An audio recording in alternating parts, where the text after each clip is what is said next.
आज हम समझेंगे प्रश्नावली 3.3। ठीक है, तो प्रश्न क्रमांक 1, ABCD एक समांतर चतुर्भुज है। प्रत्येक कथन को परिभाषा या प्रयोग किए गए गुण द्वारा पूरा करना है। ठीक है, इसमें पहला सवाल है AD। AD बराबर क्या आएगा? तो AD, ये है AD, यहाँ पे देखो AD। ठीक है, AD के बराबर में क्या आ जाएगा? BC। क्या आ जाएगा? BC। ठीक है, अब BC क्यों आएगा? क्योंकि समांतर चतुर्भुज की सम्मुख भुजा, सम्मुख भुजा जैसे AD के सामने कौन है? BC।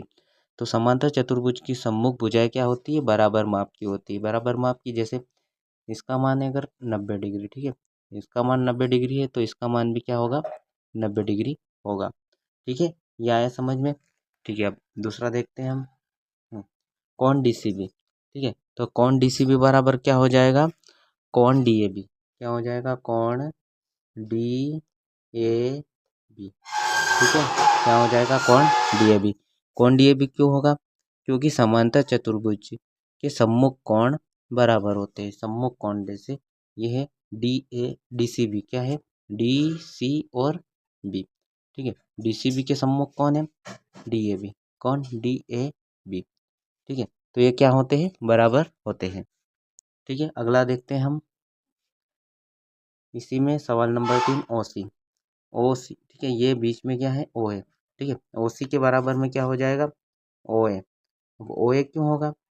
OA इसलिए होगा क्योंकि समांतर चतुर्भुज के विकर्ण, कौन?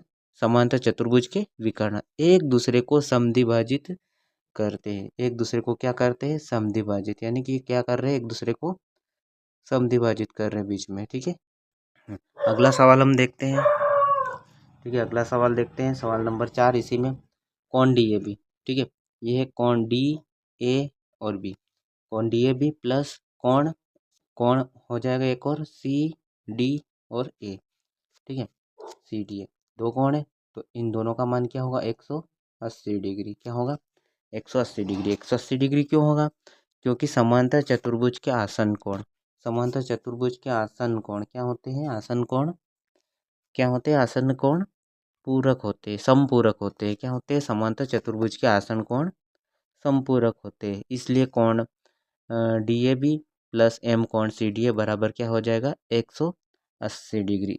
अब समपूरक का मतलब क्या होता है? समपूरक, किन्हीं दो कोणों का योग कितना हो? 180 डिग्री, उसे ही हम समपूरक कोण कहते हैं।